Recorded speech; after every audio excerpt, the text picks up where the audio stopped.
Hello, everybody, and welcome back to the Board YouTube channel for some more content here on Thursday afternoon. Myself and Kirk Evans go live here every 2:30 p.m. every Thursday at 2:30 p.m. Eastern time to break down some weekly NBA takeaways. And today we have a bit of a treat for everybody. We're going to be discussing Morant, we're going to be discussing the Toronto Raptors, and we're going to be discussing the Los Angeles Clippers as well. Before we get started, want to remind everybody to smash the like button on this stream if you are enjoying any of the content that you see today. And also subscribe to the channel as well, because we got content like this every Thursday, as I said, but weekdays we have the pick and roll live stream with myself and Pips NBA. And we go free picks every morning over there. So be sure to subscribe to the channel. Take a look at the schedule that we have here. I'm definitely not stalling for some audio issues. I think I figured myself out. Give me 30 seconds here. All right. I'll explain in 1 second here. My voice is playing back through your end. Make sure headphones are in. I'll give him some time here, but we're gonna be talking about these. I think I'm here. I'm here. With me? I still hear myself coming back on your end. Really? Yes. What? All right, give me a second. Okay. We'll give him a second here, but yeah, a couple of things that we're going to be discussing here. So we're both in the Toronto area. We've got some, at least I have some very harsh words for the Toronto Raptors today, because they have been just awful this season, and it seems to be getting worse more so than getting better. We're going to be discussing Morant, because he had a sensational return to action for the Memphis Grizzlies. Yes, they're 7-19, but with a lot of time left. How much is Morant really going to affect this team going forward? And finally, we have the Los Angeles Clippers, who we were kind of harsh on to start the season. I mean, to start the James Harden era. Naturally, they lost 6 games in a row. But since then, I mean, kind of feel like this is a team that you scream out their failures and whisper the accomplishments, because they've won 9 games in a row. They have looked tremendous, but let's not get too far ahead of ourselves. Audio issues have been sorted. Let's go to the first topic here and talk about Morant. All right. Nice of you to join us, Kirk Evans. Now we can't. Oh my goodness! Now we can't hear you, man. I can't hear myself. Got me. All right. So looks like we're all back. good now. We're back. Tough start, but can't go any worse from here. And that's exactly what we could say about the Memphis Grizzlies. They started 6-19. Look at that transition. Nice little segue into this one. But Morant returned, dropped 34 points, 6 rebounds, and 8 assists, as well as a buzzer beater game winner over the Pelicans. Before we talk about the Memphis as a whole, Morant and his first performance here, wondering if you saw it and if any comments you had on the performance overall. Did it surprise you, perhaps? I wouldn't say it surprised me. I thought he looked very solid.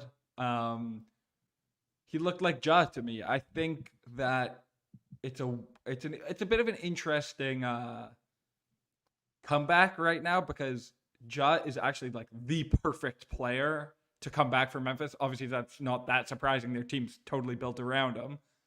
But that being said, you look at the rest of the roster, and I was thinking, okay, this is time to buy some Memphis stock, maybe, take them over wins to make the playoffs, something along those lines. But they're starting Bismack still. Their depth is just really rough. So I thought he looked good, but again, just watching that game, you kind of realize how much talent drain has happened on this team, even irrespective of Ja. Yeah, obviously decimated by a lot of injuries. We had our laughs about Bismack Biyombo starting consistently in a previous episode, so no need to dwell on that one. But back on the Morant situation, 7-19, like obviously they're well off the pace at this point, but you don't always need to have a winning record to get into the play-in tournament. So do you think there's still hope in this Memphis season, or do you think they'll kind of let things fizzle out, look towards near the bottom of the NBA standings for draft purposes? I don't think they're going to bottom out, just because it's too until pretty late. It's just such a drastic failure for them to be tanking, Yeah. especially like this early in the season. But you look at the West standings, Houston and Phoenix are like a game, 2 games above 500, and they're in the wrong side of the play-in. So it's gonna be tough to really get in the mix. But I think they'll fake get in the mix. But again, they're still not like they're just not really a good team. I don't even think I would have them as a top 10 team in the West, even with Ja right now. Like, for example, today, obviously he's maybe not full-fledged back and Smart's still hurt, but they're 2-point favorites at home to the Pacers on a back-to-back. The Pacers would be dogs to all the top 10 teams in the West, other than maybe Houston right now. And this doesn't even include Golden State, who I think is like 11th in the West as well. So it's not like Ja comes back and they're, now going to be priced as one of the best teams in the West and they can rattle off wins. They're still just not very good. And Okay. you said decimated by injuries as well. Like, Smart's coming back, who will help. Ja also, as he plays more, they'll probably get a bit more respect in the market.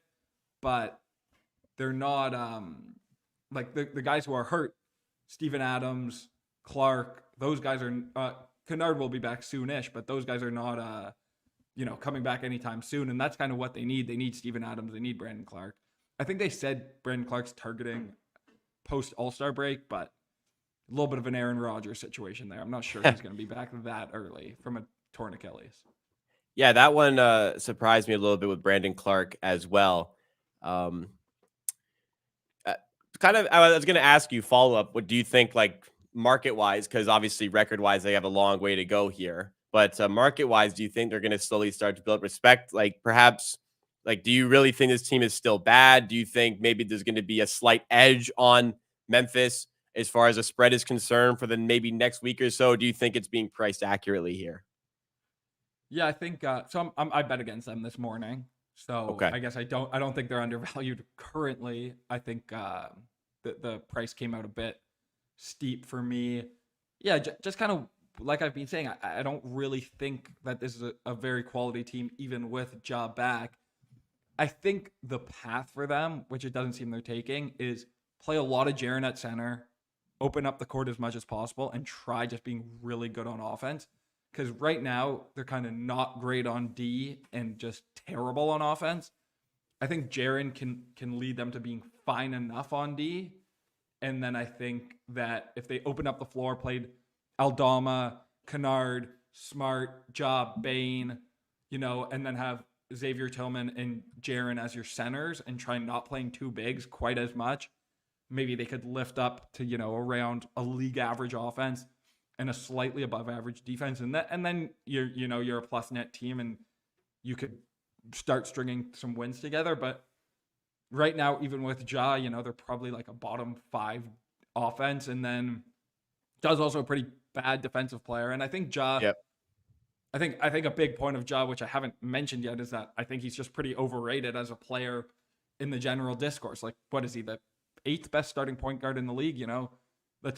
There are a lot of really good point guards, but if you're bringing back a bottom end top 10 starting point guard, you're just not gonna quite leap into being really good if you're 7-17, and you add he's probably like a mid-20s best player in the league. That's a really good player, but not a guy who's gonna just completely change your trajectory if you're struggling this much. All right.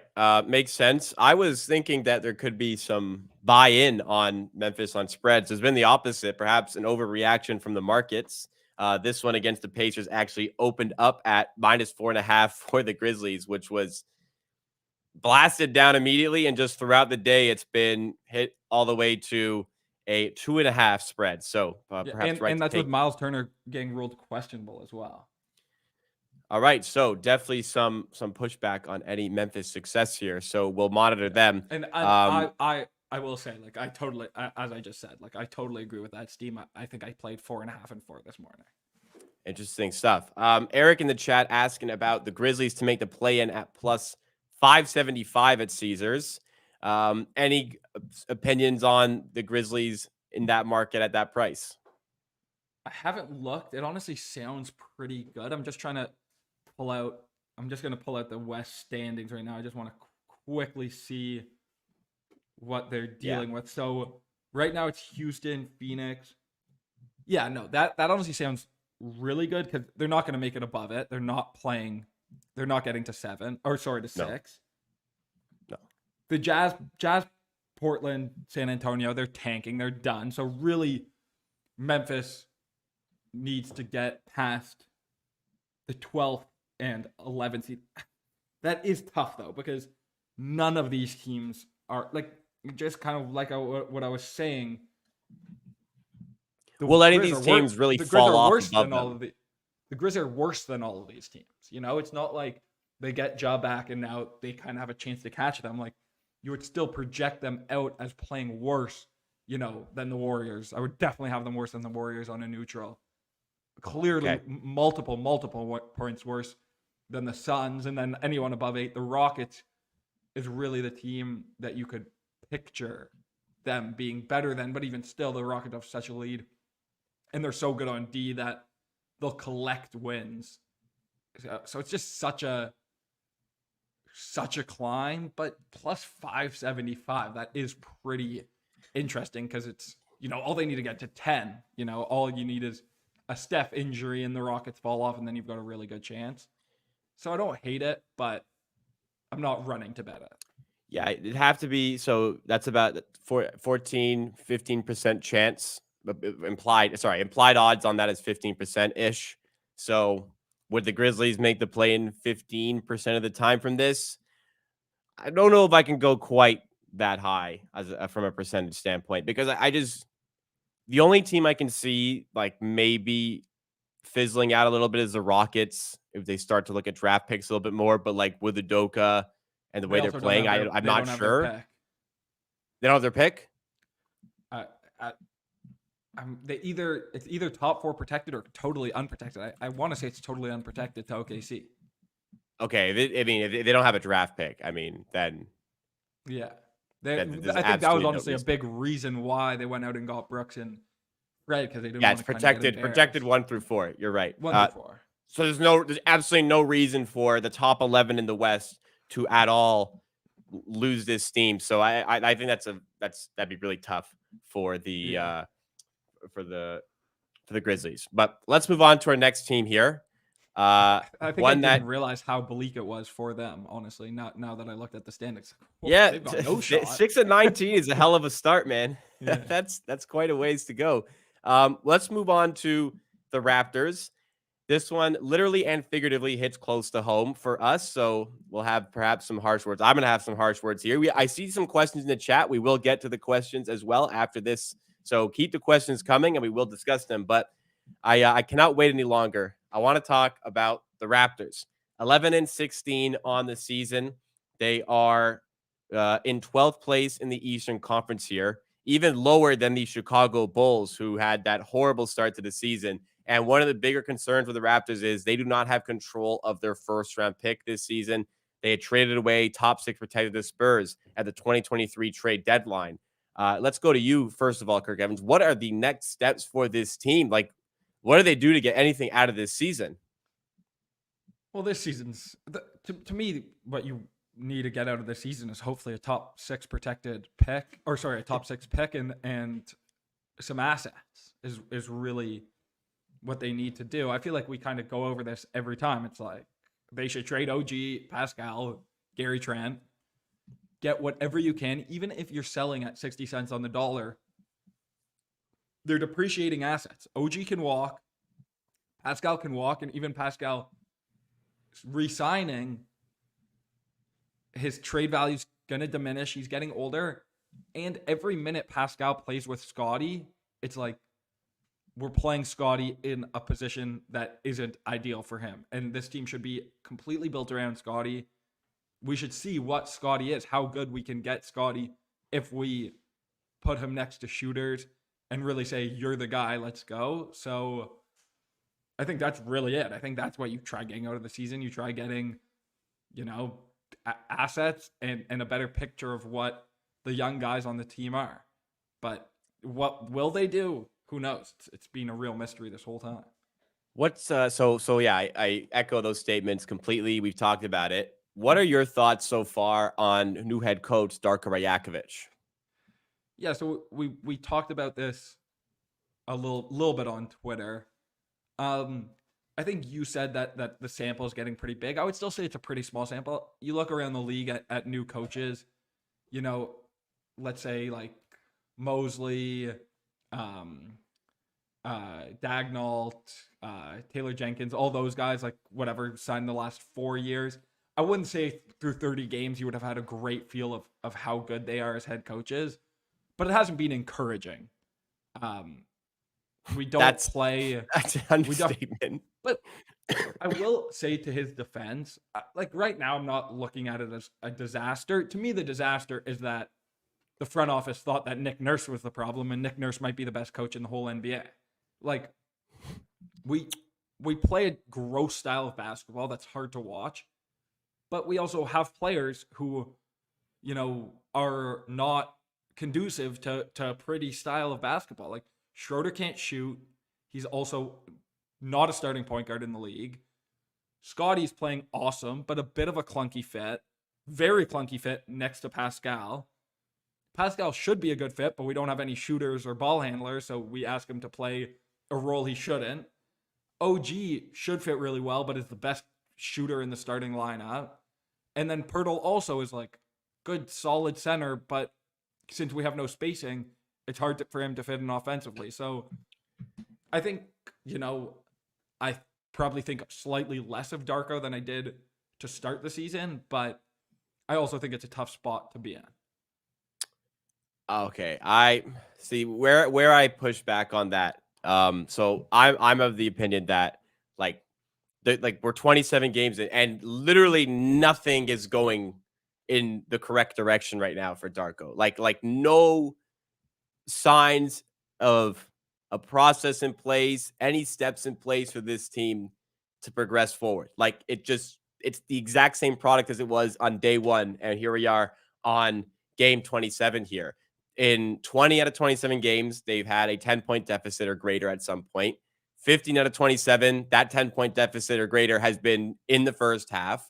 And like yesterday just sums up so many of the poor things. Like not putting Jokic in pick and rolls like really at all during the game is horrible game management from a coaching standpoint. Like how can you not recognize that as a way to attack this team? Um, on top of that, we all know Dennis Schroeder is not a starting point guard. We all know except for Darko because Dennis Schroeder had a 41% usage in the fourth quarter against the Nuggets.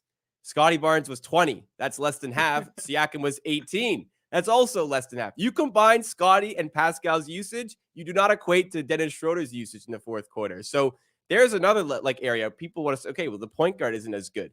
Then why are we using this point guard like he's the freaking best player on the team? That's another level I have against the coach here. The inability to recognize what he has here. Because obviously the roster, the biggest problem is the roster. The biggest problem is the front office. But like to not recognize what he has here. Like sometimes the Raptors, like again, that Hornets game recently where they were down 10 in the first half again. They win by 15. Box score doesn't really reflect how the game went. It's almost like the talent on the team is hiding some of this, and they just stumble over the line because Siakam is really good and Barnes is really good. Like he was exceptional yesterday. So from that perspective, for me, like I see no signs of progress for the coach. So I can't even give him the benefit of the doubt anymore. Yeah, I don't disagree with you, but again, it's like Schroeder, like he was brought in as the starting point guard. He's the only player on the team who is a guard who can dribble. I agree, he's probably used too much. And also like Jokic pick and rolls, it's like, yes, I agree. You want to that's clearly the best way to attack Jokic on defense is going at him in pick and rolls. But like what's the pick and roll combo on the Toronto Raptors that really makes much sense? Like Scotty can have the ball in his hands and run pick and rolls, but like Jokic, the reason Jokic is not great at covering pick and rolls is because he has to kind of play in space. But we don't have anyone who you really respect their shot, so he doesn't have to come up that high on the floor He definitely doesn't need to be worried about anyone bombing threes off the pick and roll. He can just kind of play a normal drop and be fine. So I don't disagree with you on your Darko take. It's just like we have a laundry list of problems, and like Darko's at the bottom of it, you know? Oh, It, I it, don't think he's at the it, bottom. but by the time, but not so much. Maybe he's really bad, maybe not. But by the time it matters that Darko is a good coach or not, it's like we're gonna be. It's gonna be 4 years from now, and we're probably gonna have fired him already. Like it just doesn't matter. Like the problems with the team that matter are we have a team that doesn't fit. We have players whose contracts are going. The front office seems completely refusing to trade anyone. So we're 11-16. Doesn't matter that much if we're going to be 41-41 or 37 and whatever 45 based on the coaching. Just doesn't matter that much to me considering all the other things that need to be dealt with. That's fair enough. That's fair enough. There's a whole bunch of things that need addressed. I just like, oh my God, watching this team every game is just such a pain It's because horrible. It's horrible. this, like, he just doesn't know how to prepare this team to play an NBA basketball game. And you're right, it doesn't matter because, like, how much of a difference it's going to make, and they're not going to fire him this season. Like, likely the earliest he'd be fired is 1 year from right now. Like, this sample into the next season to see if things are over. And even then, that might be too early with this team. But I'm starting to feel like I would hate to put like a decent core in place and have him run that. Like, it That's just fair. doesn't feel like any steps are being taken. How much of that is roster and the roster being bad? I guess that remains to be seen. But I'm very much not encouraged, and I do not expect.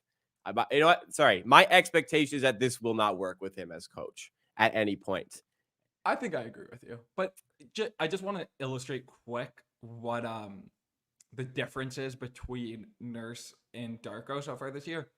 Nurse looked at our team, and I actually kind of am sad I didn't realize this point Yes, prior to the year. I know what you're gonna say. But Nurse looked at this team and said, "Look, we're not good. Like we're not good enough offensively. That's clearly an issue. We're gonna spam the possession game. We have long athletic players. We can just grab a bunch of offensive rebounds, force a ton of turnovers, and it's gonna be like with Nurse. No one ever thought that when we were playing under Nurse that the basketball looked pretty. It looked horrible as well, but we were destroying teams in the possession game, and we were actually pretty good. But Darko kind of looked at it and was like, okay, let's see how we could play, a nice style of basketball. Immediately didn't work. And now we're kind of just throwing crap at the wall. So I do think that I'm a bit less harsh than you on Darko because that is a really hard position to be in as a first year coach with this roster. I can't give him the benefit. Like, to not run Siakam post ups, that alone, just to never run Siakam post ups when that is clearly your best offensive weapon, your best play. Like when you're struggling, Siakam post ups, like that's tried and true. It's going to work. When he does it, it does work, and he doesn't do it like even in the toughest moments. So like, I get all these like benefit, like you want to give him the benefit of the doubt. It's early, but there's just these easy things that he's just not picking up that give me that lack of hope. And Eric said best. I am in pain. I am in a lot of pain, as you can tell. But I get it. 27 games. You want to give him like you understand the roster is bad, and like this is what he's trying to implement his own system and whatnot. But like I can't buy it anymore. I don't know. I just can't buy it anymore.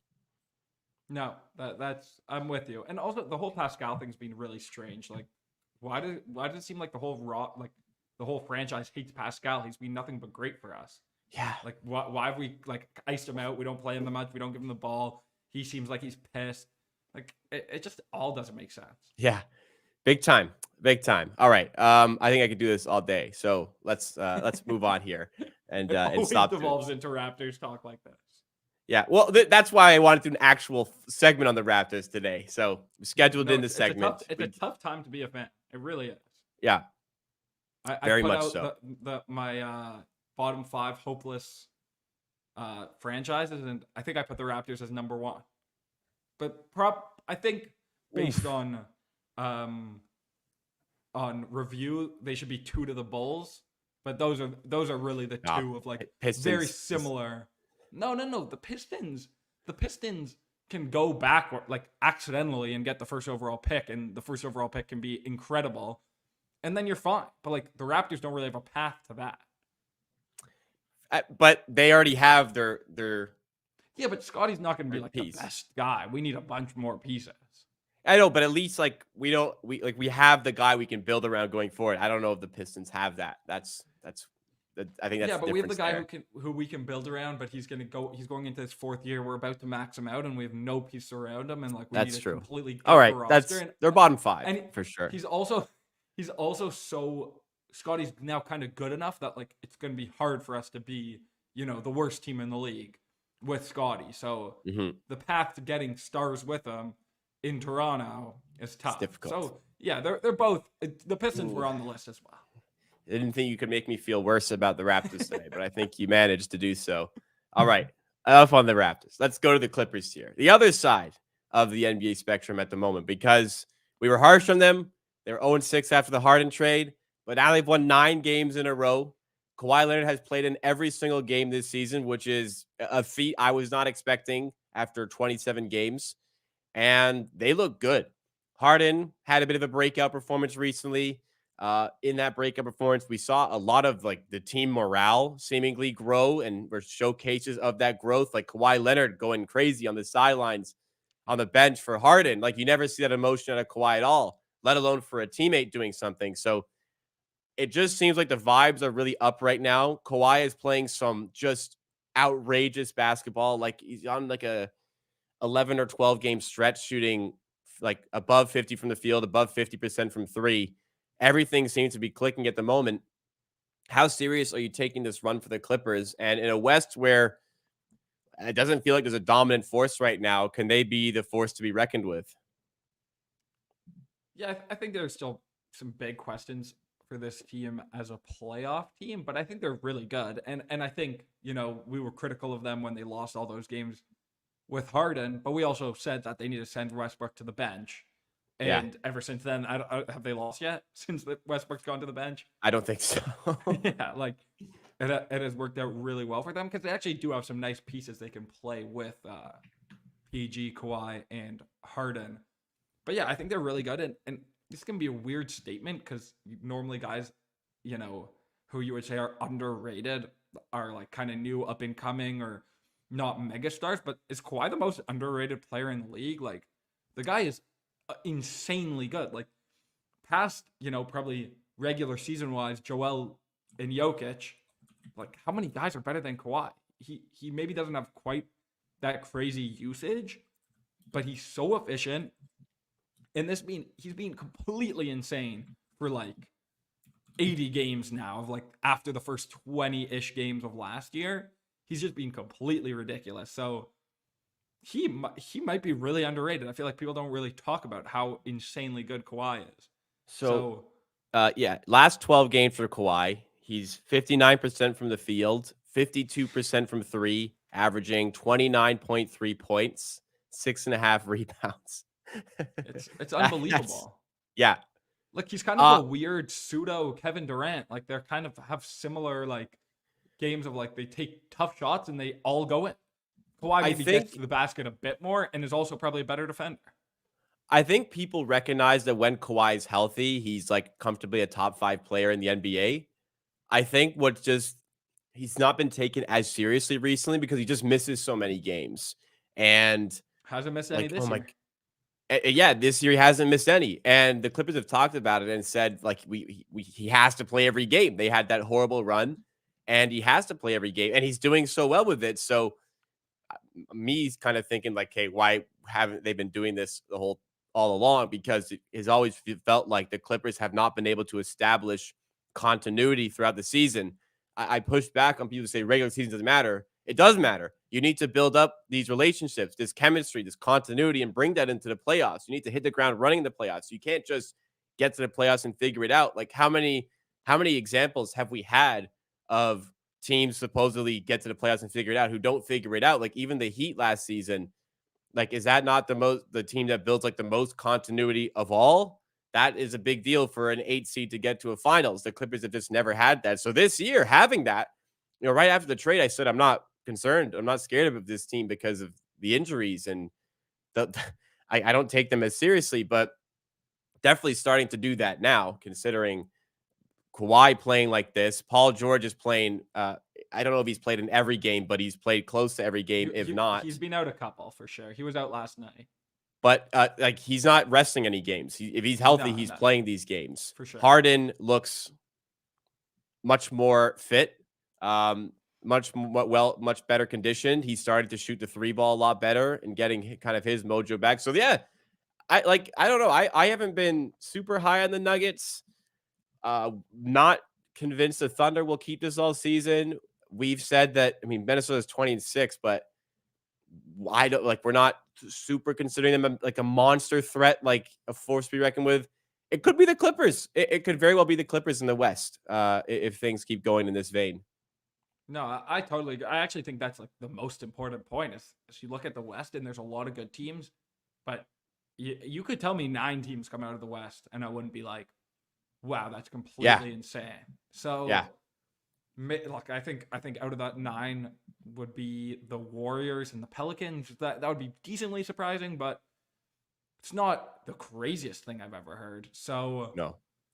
yeah, why not? I agree. Why not? It could definitely be the Clippers. I don't think it will be necessarily, but I like their roster for the playoffs. The only thing is Harden is a bit of a weird fit in the playoffs because he really cannot move laterally at all.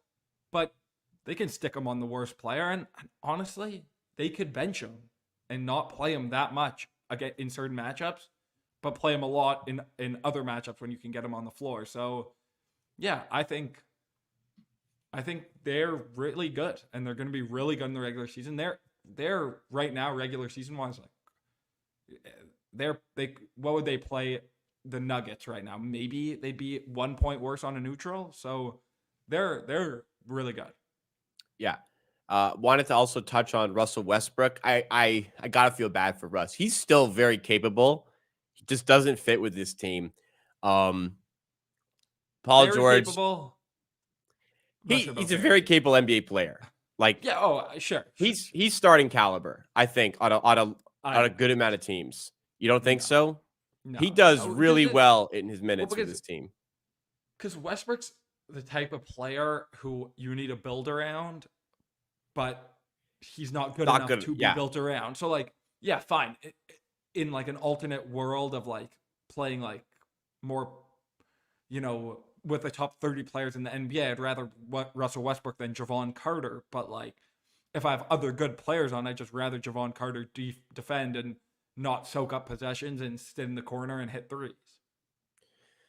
That's fair.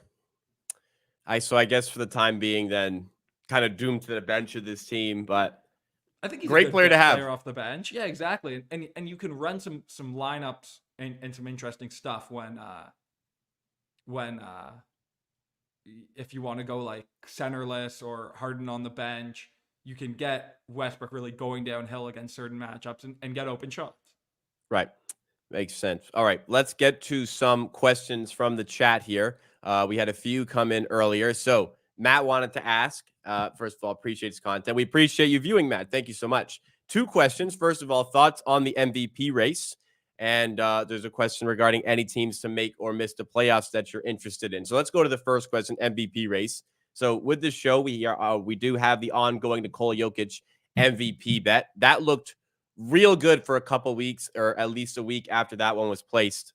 That was placed on November 9th. So for a few weeks after it was placed, looked great. Jokic had been unbelievable. Last 2 weeks, it's been just like the only word I have for this is strange, bizarre run for Jokic here, where he's just not scoring. Like the shots he would normally score, his scoring has dropped. And coinciding with that, Embiid has taken a monster step forward. So, Kirk, your thoughts on the MVP race at this current stage? Yeah, I think Jokic still has a great shot. I think it's pretty much a 2-man race between Jokic and Embiid. I know people will say Luka, Shea, maybe Halliburton, but I don't think really any of them have a realistic path.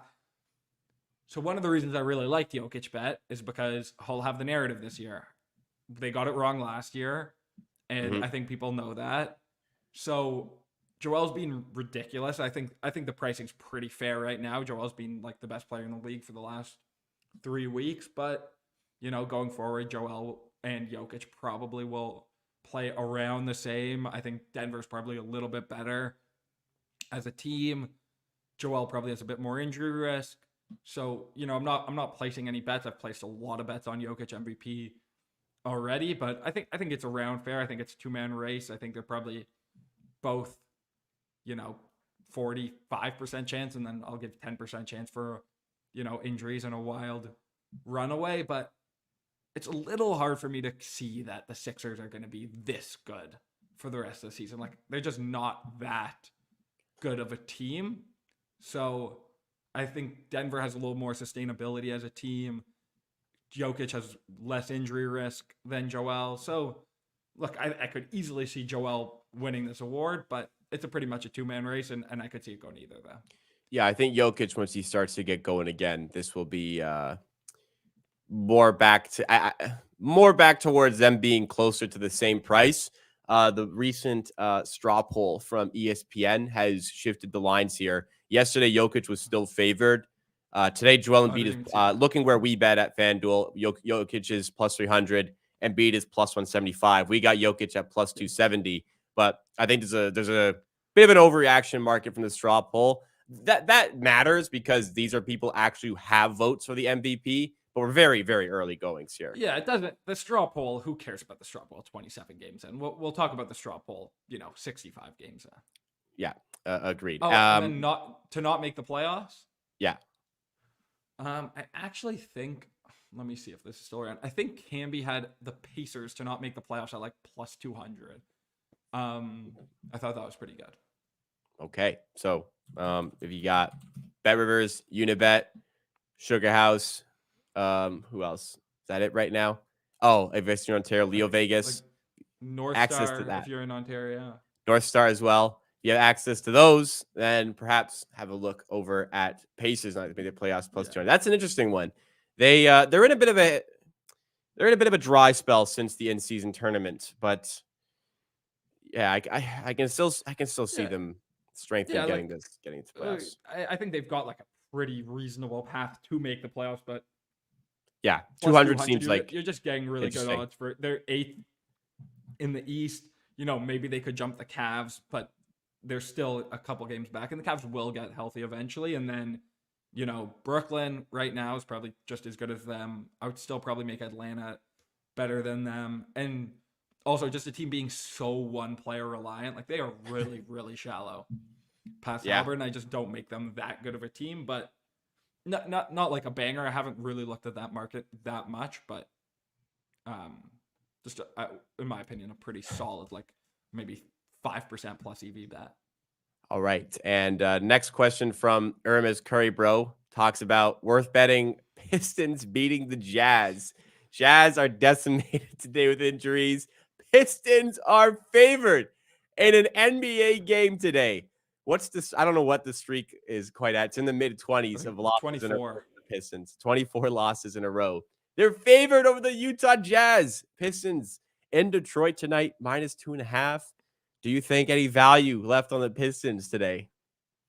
No, I don't. I don't. I look at this line as pretty fair. The Pistons are terrible, but this is a tough price. The Jazz have no one playing. Clarkson's out. Laurie's out. Like some more random guys are out. Yeah. Yeah. Yurtsevic's out, but and Utah's on the back half of a road back to back, so this is a pretty tough spot. Yeah, if I were to bet, I probably would bet on the Pistons. I think I made this game like minus, like I slightly favored the Oh boy. Jazz prior to Markkinen being ruled out, and I probably would carry them around 3 points. So maybe a little bit of value if you could find an off-market line, but I'm not rushing to bet it. I haven't bet this game. I kind of regret not taking the plus 1.5 that was out there earlier, but Mhm. I wouldn't be running to bet Pistons at this price, but it's not. If I had to pick a side, I'd probably go like the minus 2.5 plus 100 at pin. It's a bit off market anyway, so I don't hate it, Jeez. but it's The line's nearly fair to me. I think maybe 3 would probably be around fair. Looking at the upcoming games for the Pistons, this they got to take this one. Like if they're going to win a game, this probably has to be it for them. Yeah, and there So is not that they haven't been trying to win the last 24, but after you lose 24 games, like maybe they'll be a little more willing to play Alec Burks and Boyan rather than, Sasser yeah, and Killian. yeah, agreed. Apparently the Pacers number is 138 now at Bet Rivers, not to make the Sorry, playoffs. So my bad. yeah, that one I definitely think I don't play checked. that. It's weird because I think I checked 2 days ago, and it was that's before the Pacers won last night, but it must have moved off. Yeah, it happens. Eric would rather walk on Legos for 3 hours straight than bet the Pistons, as he comments. That's fair. May have to. I'm certainly not putting money on the Detroit Pistons. All right, last question here from Pranav asking about Scotty's improved 3-point percentage. How much signal is there in the improved 3 percentage, given that his free throw percentage has remained the same? So I guess the question would be, do you consider that this 3-point jump is for real, considering the fact that he has not improved his free throw percentage, or is this eventually something that just comes back down? What do you think? Yeah, no, I think that's an awesome point. I think that my answer would probably be some, but not that much. It's how many threes has he taken on this year? Probably not that many. He's probably averaging I think he's making. He Like has about, taken 139 threes this season. That is 5.1 a game. Yeah, 5.1 a game. That makes sense. Yeah, that's just nothing. That's really a very insignificant amount of threes. I think threes start to regulate far past that. We have a decent sample of him not being a very good shooter. So I would say some signal still. He's still making the threes. He's taking them very confident, and he's taking some tougher ones.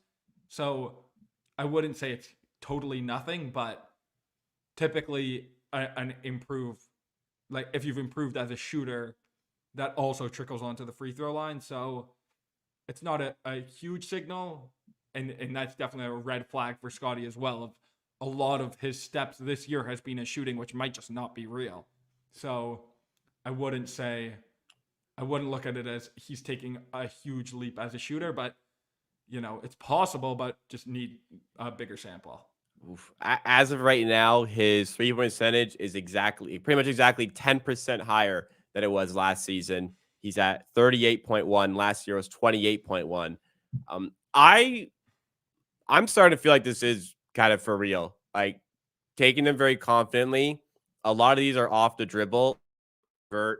Maybe a bit more of these to catch and shoot rather than off the dribble. Like I very much can see him 36 plus. I mean, I think I can expect. I think I should start to expect 36+% from three this season. The way he's shooting it, I know it's 27, but like 5 attempts per game. That's a solid amount of attempts per game here. I'm starting to get into the believer category on the shot here. 38 might be a touch high, but Yeah. I think that this is developing into a person who can be a reliable threat from outside in the NBA. Yeah, so I agree that I wouldn't expect 28 going forward. Darko has him as I think slightly below 35. I just pulled that up right now. That seems about fair for where we're at. Expect around a 35% 3-point shooter going forward. And that's very. Honestly, I mean, that's a significant jump. Step, that's very good. A great step. Yeah. So yeah, I think that's probably fair. Typically, if I'm looking at where I think a guy's 3-point shooting is, unless there's something really interesting about it, I'll just pull up what Darko thinks of their threes going forward. Darko, not to be mistaken with Darko Rajakovic, but the yeah, Darko, the website. Yeah, or the stat. All right. How they classify themselves. So we're at about 45 here. You didn't discuss any bets pre-show, but is there anything that you have for us? Oh, you got stuff for us today. I've got one. I think we lost both last week as well. Yeah, Kobe White was pretty comfortable over the Mike Conley play. That if you followed that, you might want to throw up because he had 11. He had the 13.5 line. He had 11 late, so it felt like okay, maybe he'll grab a layup or something. And then I think he hit a late 3 in a tight game, and that pushed him over by half a point. Close. I know I do this. It's probly really they closed. Yeah, our 13.5 closed 12.5. and our 21.5 closed 20.5 on, and 10-cent difference for Kobe White, 5-cent difference Yeah. for Mike Conley. So Kobe we got White, I minus can't 20. complain too much about because that one honestly has like taken off. He's just scoring at an unbelievable rate. Yeah. Conley, definitely a bit tilting, but it is what it is. Let's keep trying here. Let's get it back. I've only got one here. I Okay. had two, but then Paul George and Kawhi questionable, which sketched me out a little bit. So I'm just trying to find what's the best number. Under 9.5 assists. Okay. Looks like minus 130 at either the score bet or ESPN bet is best in market. Yeah. I would bet it much worse than that, honestly. That's a great number. What would you play that to, would you say? I think I played minus 154. I think that's like 1.65-ish. I would go So we got minus 135 at MGM, 148 at Caesars. You can also snag at better than that number. So on the show this morning, Morant over on points was one of the official bets. I'm assuming it's going to be pretty much the exact same handicap here if you want to go through Morant at all. Yeah. Honestly, I think over points is for sure the position I would take as well. It's just the Pacers. I think it's a really hard thing to put out props against Pacers games because the total's like 30 points above what the team's typical total would be against a normal team. But actually, the Pacers let up less assists than the average team. And I think Jazz actually specifically really a good player to take advantage of that on because they really struggle with straight line drivers and they don't help. So Jazz going to be able to get by his guy, but they don't help off wings. So that leads to less assists and more scoring. So guys like Giannis, he's played them twice. I think he has like 5-6 combined assists. Versus them, LeBron put up a 4-assist game in the in-season tournament. Anthony Edwards had very few assists. Guys who can really just break their man down with athleticism. They don't help. Typically, teams that help, you pop out for a three. That's where those assist chances really come from. This is not really the Pacers style of how they play. So, yeah, I think it's a great matchup for points. That's steamed up. I totally agree with that. Yeah, we had 29.5 this morning. That's now like might even get to 31.5 by the time that game starts. And exact same. They're going to play him single coverage. Morant will do well in 1v1 match the rim. The Pacers know their defense is bad, so you just have to score a ton to keep up with them, and you got to do it on a ton of twos. They give up the least amount of threes, which is where those pop-out assists come from. Exactly. They make you score in a high volume to keep the pace with them. That's the kind of math game they play with their defense because they know it's bad. So that's same sort of handicap, but we're gonna go with the Morant under on assists. And if you watch this morning, maybe you double dip. Probably not too available now, but if you find like a really strong negative correlation, a book's giving you on over points, under assists, I think it's a rare time where, obviously those probably typically are they're probably neutrally correlated if I'm going off the top of my head. I consider an over on points and an under on assists correlated, especially against the Pacers, like matchup wise. I'd say that's correlated. An over and an under, you're saying, are positively correlated normally?